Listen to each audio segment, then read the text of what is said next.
We come in with this Fox News alert. President Trump has agreed to delay joint military drills between the United States and South Korea until after next month's Winter Olympics.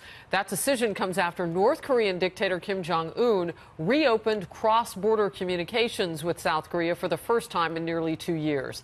The president taking credit for that development, tweeting, "With all of the failed experts weighing in, does anybody really believe that talks and dialogue would be going on between North and South Korea right now if I wasn't firm, strong, and willing to commit our total might against the North?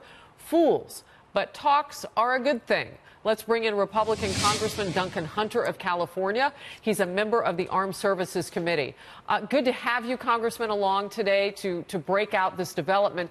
How much is the president right about taking credit, and why do you think he doesn't normally get it on this issue?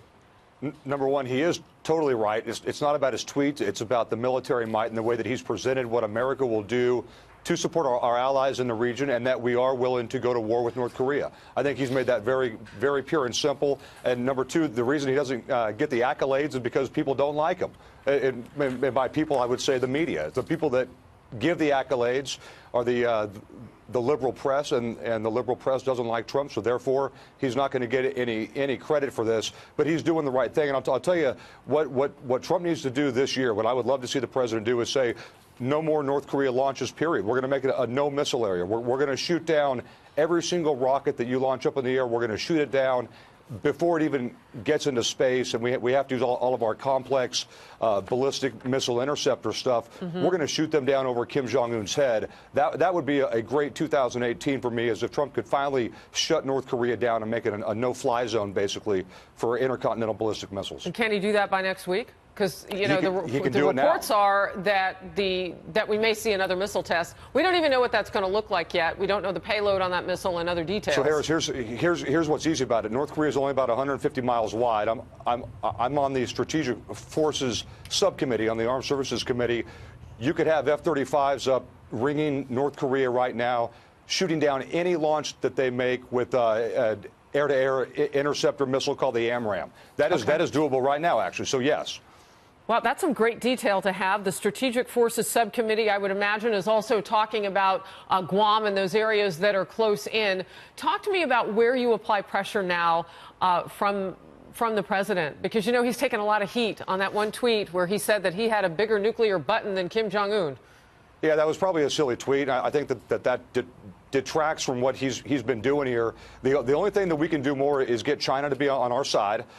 We've been trying to do that for decades when it comes to North Korea. Yep, they're selling them oil. Sanctions don't work if the biggest nation in that area is unsanctioning North Korea while we're trying to sanction them. You have to keep applying military pressure. And lastly, make it a no-missile area. Say, if you're going to launch missiles, we're going to shoot them down over your head. You're not going to get any practice. It's not going to help you.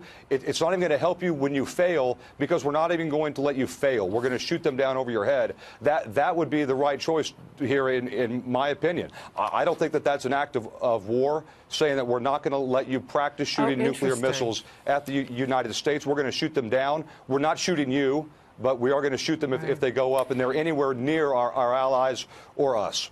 You know, that's an interesting point to make, because when the president tweets, critics among Democrats especially say, hey, you're committing us to nuclear war. But what you're saying is he might want to tweet what you just said. Right.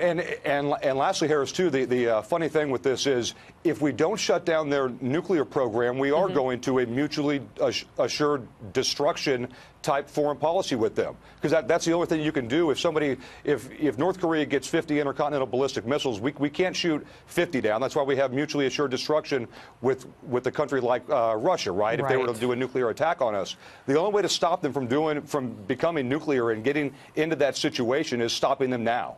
Period. There is no going forward after they have decoys on their missiles and they get scores of missiles. We're not able to take those down. So stop them now, stop them this year, and make it so that my kids don't have to listen to stories about a nuclear North Korea over the next decade.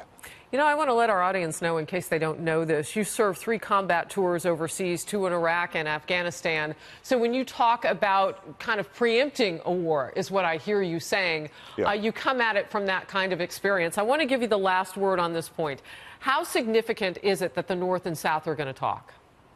It's huge. In Trump words, it's huge. It's a really big deal, and any talking is better than no talking whatsoever. And anything that will make the North Koreans pick up the phone and engage, that's a good thing. So I don't think that that's coming, that's happening because of Tillerson or because of talks. It's coming because the U.S. has showed its military might, and President Trump has showed his resolve. That's why this is happening. But it's a great thing.